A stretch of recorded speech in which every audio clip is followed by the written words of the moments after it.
Now, I've been one of the probably few people who have been going around for about 10 years saying that we should actually dilate, that is, do balloon angioplasty on non-significant plaques. I always used to say that looking for the hemodynamic significance in cornea angioplasty means barking up the wrong tree. We should look for the risk of a given lesion to cause a heart attack and death after it has been detected, and this is completely independent of the severity of the lesion. Although more severe lesions have a little bit a higher individual risk of causing a subsequent infarction, every mild lesion can do the same if the plaque becomes unstable. And the instability of the plaque does really not correlate very well with the significance of the stenosis it is producing.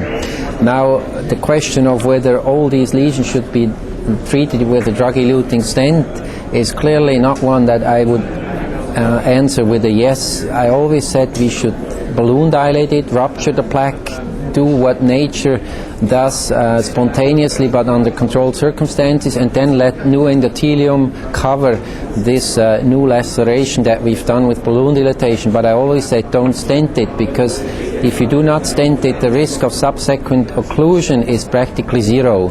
A balloon dilated lesion never occludes unless during the acute dilatation process. But if it restenosis, it will may even come to 95-99% stenosis. It will not occlude because it's a smooth endothelium rather than a plaque that may rupture that causes restenosis.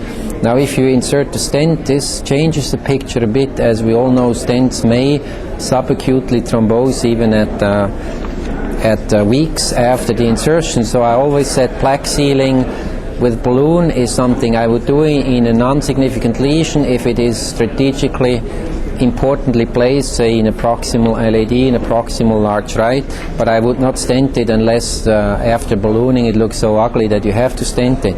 Now, with the drug-eluting stent, of course, people think that restenosis is out of the picture, so they can safely treat all these non-significant lesions, but they will introduce an uncertainty for several weeks where subacute thrombosis may occur, and this may be even more frequent than spontaneous plaque rupture in the era of everybody having aspirin and statin nowadays, which does stabilize the plaques and all the plaques at a time.